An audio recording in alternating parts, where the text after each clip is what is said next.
Naghingyo si Vice President Sara Duterte sa Senate Impeachment Court nga ibasura ang Articles of Impeachment nga ginpasaka batok sa iya. Gintawag sang kampo ni Duterte ang Articles of Impeachment nga may fatal constitutional, procedural, and substantive defects.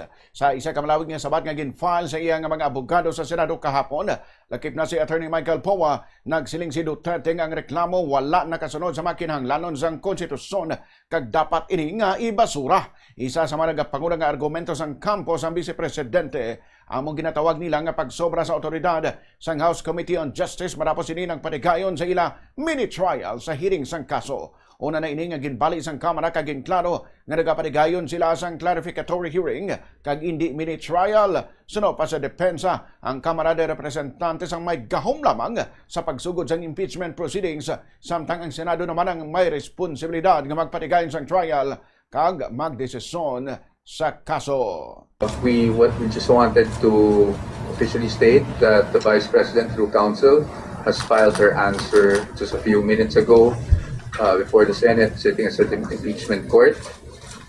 Basically, this is without prejudice, of course, to the pending Supreme Court petition that we filed. And malamang ang tanong nyo is ano yung laman ng answer. So I can only talk about it in broad strokes. We don't want to discuss the details, no?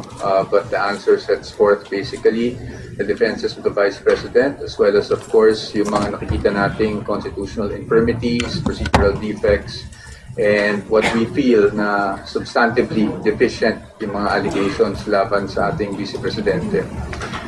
Sa ngayon po, humingi rin ako ng paumanhin sa inyo, sa mga networks lalo na, hindi po muna kami magpapaunlak ng mga interviews until such time as pre-trial or trial begins, no?